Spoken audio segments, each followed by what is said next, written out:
Genos and Tyrus players, you're going to love this. We've got Martin Harris. Now, he's the head of the design team for Yamaha keyboards and pianos for the last 30 years. And he's the guy that directs everybody to get better sounds, strives for better styles, and the development of these keyboards. So we're really proud to have a up close and personal. And I'm going to be asking him lots of questions about him and his products. Very, very excited. Thanks so much for coming, Martin. My pleasure. So appreciate you being with us. Got loads of questions for you. I want to kind of know a bit about how you started with Yamaha. Well, actually, me and Yamaha go back a long way now. Actually, it's now exactly 40 years to the day that I entered the Yamaha Electro Festival in 1985, which I won as a junior, and I did it again in 86, and in 87 when I was 16. I actually entered the senior and went to Japan. And that was kind of, that's all good. Yeah, that's how I started, because that was my first passion. So where was that? So where was that you did that? The 1985 Electro Festival, that was in Solihull, in the Library Theatre. I was in that myself. Were you? I got my trophy upstairs for being a runner-up. Brilliant. So that's how far I go back, so that's exactly 40 years. I started doing demos for them in the late 80s. I think that's on the back of the whole involvement with the Electro Festivals.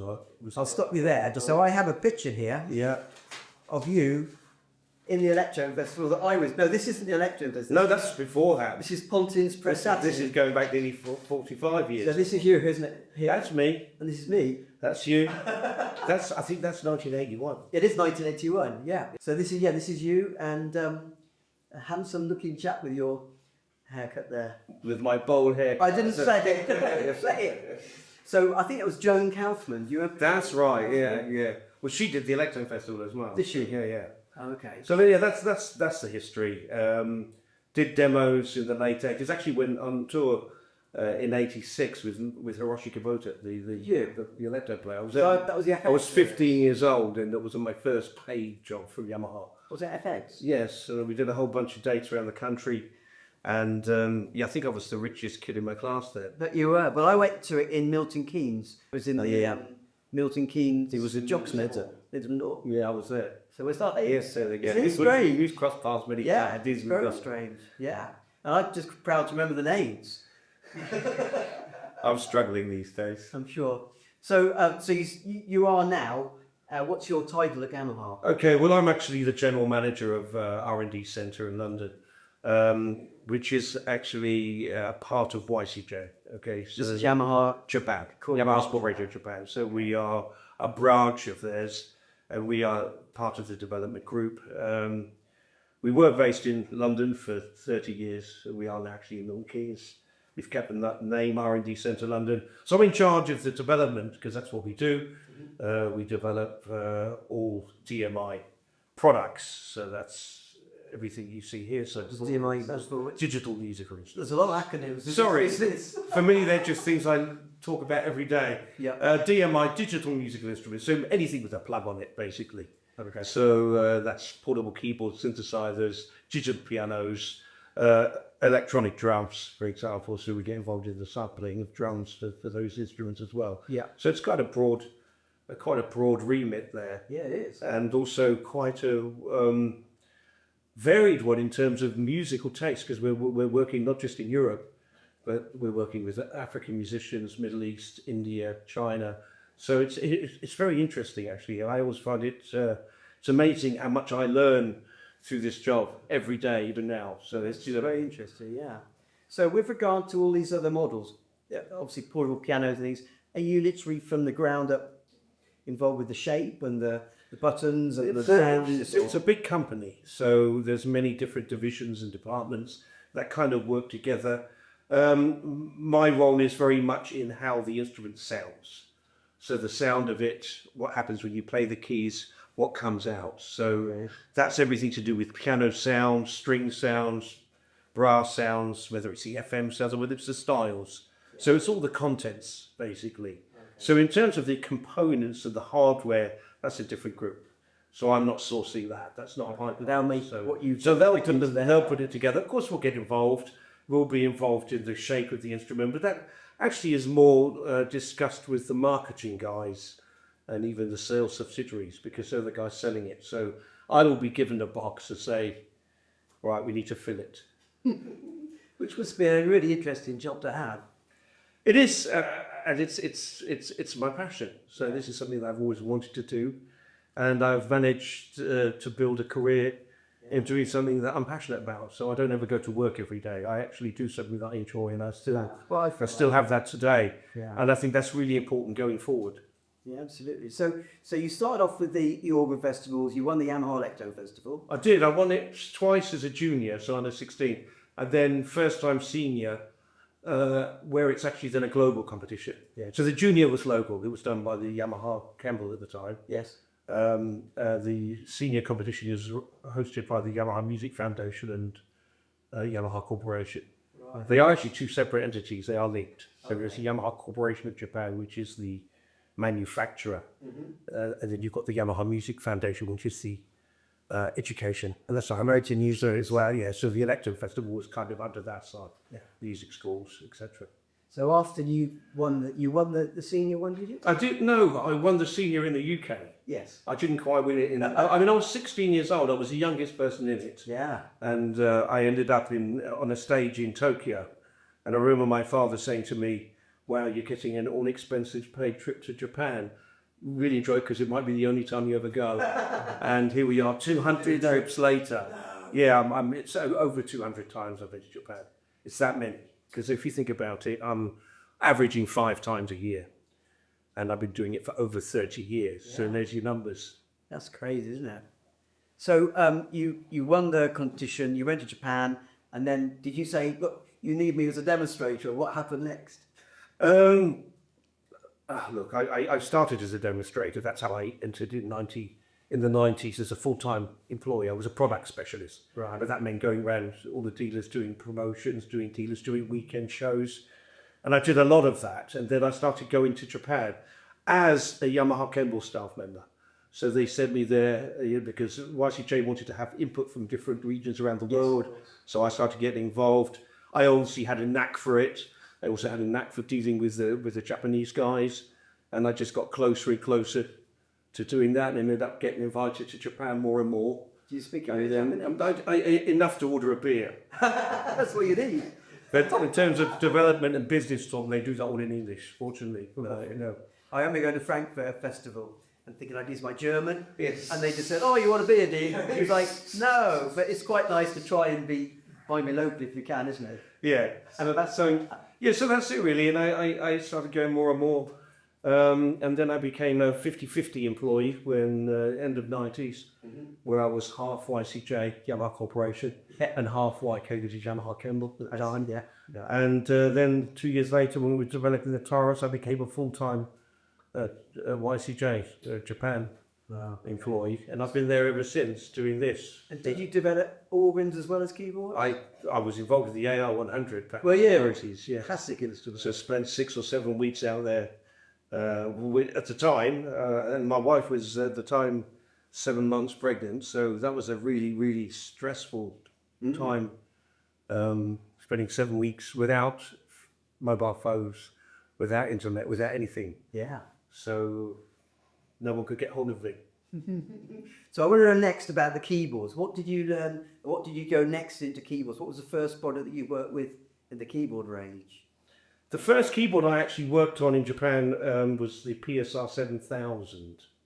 Okay. So that's going back to the mid-90s, I think. So, and I'm still working with a few of those Japanese colleagues now. So they were a few years older than me because I was in my early 20s.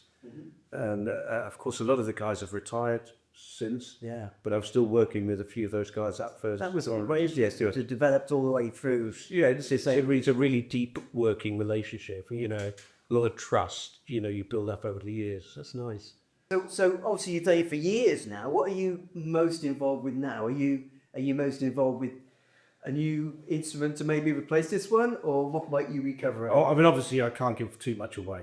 Development always continues, and we are really at the cutting edge with YCJ in terms of coming up with new ideas, new concepts, and hopefully in years to come we'll bring that, actually out in products. But yeah, we're working on product planning.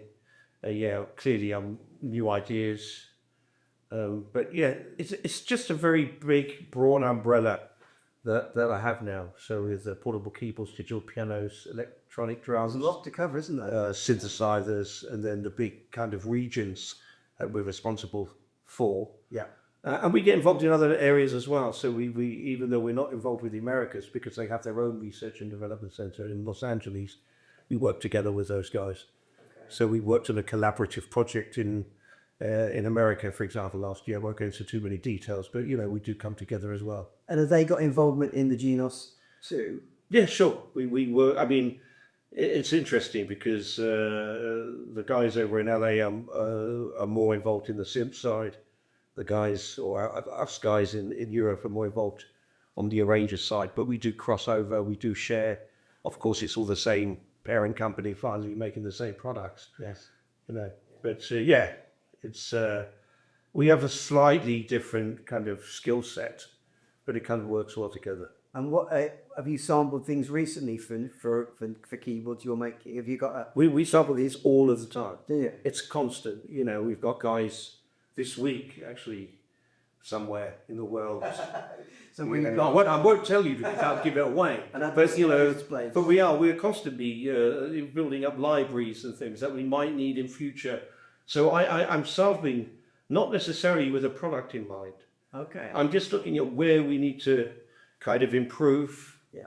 And then we just go for it. And then at some point, we'll have an opportunity to put it in something. Use it. Whether it's on a pack, whether it's in a new product, whether it's on a synth or whatever. So are you actually thinking, like, we better get a new trumpet sample now? Yeah, for example, could be that simple. And is that in your weekly, or we'll do a trumpet this week and we'll try and get another orchestra sound, or do you have some kind of, we'll do all the sounds at a certain part of the year, or does it just literally go? No, it just goes into ours on our development schedules because, you know, there comes points where we're busy finalizing products. For example, in the run-up of finalizing the Genos 2, you know, we spend at least 6 months leading up to it, really honing everything on the product. Yes. So it's all hands on deck. So 6 months up to a big product launch like that, we're not doing any circuit. Okay, that's Not really. If it's done and we have to, you know, because, you know, we do have a limited resource. I mean, I have a certain amount of employees and consultants, and I have to make it work within that, you know, so. Do you know how many people you'd have used on a Genos for all the samples? Would it be hundreds? People, and it's not hundreds. I mean, if you take, including YCJ employees and the whole lot, it's hundreds of people involved. Yeah. But in terms of just my team, I would say in R&D London, with consultants, we're looking at about 30 people who are actively involved. Yeah. And what about the instrumentalists that you use for the sounds? Well, they vary, and they're people who will just get in for one session. So, for example, if we need a flamenco guitarist, we'll hire an amazing flamenco guitarist in Spain, in Madrid, and we'll use him once for the flamenco guitar, and we'll never see him again. And you'll go to him, or do you? We'll go to, we usually go on site when it comes to local instruments. Yeah. So we get their flavour, also try and use their engineers in terms of the recording. Because they're familiar with their instrument, so they'll know how it should sound. You were telling me about an orchestra. You would go and get a whole orchestra to separately sample different parts of the. Yeah, I mean, you were asking how we do that. I mean, it's an orchestra sampling is obviously the biggest that we would do because I mean it's a huge amount of musicians. If you take a string orchestra, you've got a violin section 1 and 2, violas, cellos, and contrabasses. So that would easily be a 2 weeks sampling session. 2 weeks. Pretty well. So it gets very expensive. I mean, you can spend tens of thousands, you know, up to 100,000, you know, euros, dollars, or maybe even pounds on a huge sampling session, you know.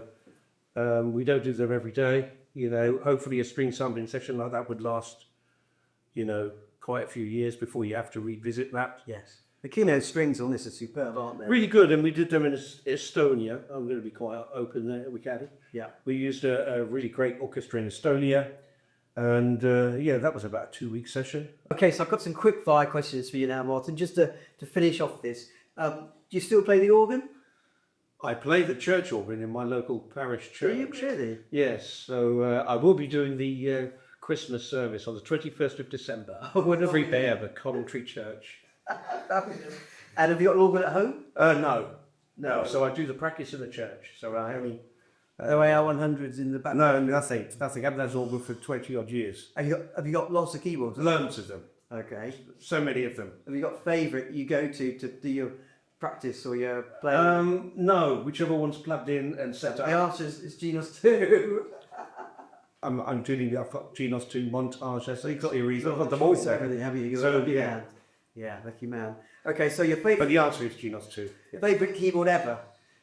Genos 2. Okay, that's good. I'm sure I believe you actually. For me, it's the one that I play probably the most now.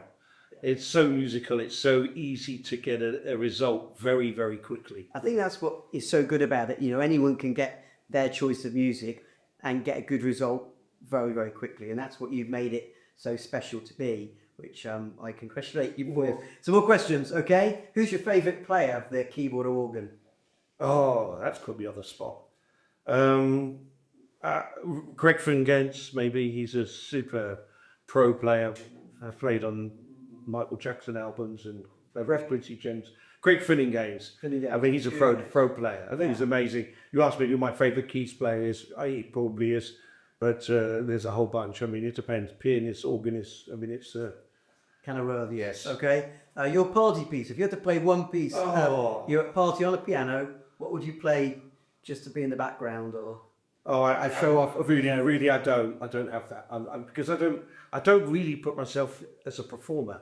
I know I do, but it's not my main role. Yes. I'm a developer, so if I could donate one piece now, what would it be? I really wouldn't know where to go. I would, because I have such a kind of, I like jazz, I like big band, but I equally like EDM and classics. I don't have a showpiece, so I really can't answer that question. Okay, all right. Your favourite organ of all time? Favourite organ of all time? Oh, wow. That's also really difficult because it depends on what we're talking. Because we've got classical organs, we've got theatre organs, we've got electronic organs. If it's electronic organs, I still like the kind of tone wheel jazz organs. That's kind of a classic. Yeah. When it comes to, I mean, we don't bring organs here. So if I look at our Yamaha organs, I'm talking now AR100. That's 30 years ago. Things have moved on a lot since then, so I don't really have a single favourite organ now. Okay, but I do think the D85 was that was one of my favourites because that was kind of in the end of what it's going. So that was If I go back, what was an influential organ? I think the D85 possibly was, and so was the FS70. Yeah. So the first one with the PCM drums and the FM synthesis, which was amazing. That was kind of the baby FX, wasn't it? Yeah. Someone offered me a D85 yesterday. Really? And I was tempted just for the nostalgia. Yeah. Okay, favourite sport? Favourite sport? As you can tell, I'm a very sporty person. My favourite sport would be, watching. If I'm watching, I could play sport, I'll be honest. I don't, but I thought musicians don't. Doing a bit of swimming and a bit of, I walk the dog a lot. That's that. Okay, dog walking. Dog walking, but I don't watch that football, but not Premier. I don't watch any of that stuff. I watch, if England are playing, I'll get involved in that, but big stuff. But yeah, I don't really follow any sports. Favourite meal? Sushi. Sushi, okay. And the last song that you learnt on the piano or keyboard, or you started playing? Well, the latest. Yes. The latest one. Goodness me. It's whatever I needed for the last launch I did, where I needed real songs. I can't remember what that would have been. I've done so many of them. Yeah. So, I don't know, Robert Miles' Children. Okay. So, I used that at the end of the Genos 2 demo. Yeah. So that may be, But, I kind of hear them and I just play them. This has been really interesting. Thanks so much, Martin, for joining us. Really, it's been a great pleasure, and it's amazing that we're here 44 years after the day we met.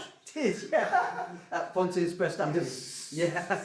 Thanks so much for listening. I'm David Kim from ePianos and Whitney Bay Organs. Martin Harris, the designer of the Genoses and the keyboards and the Tyros series. It's been a pleasure having him with us today. Thanks very much. Thanks.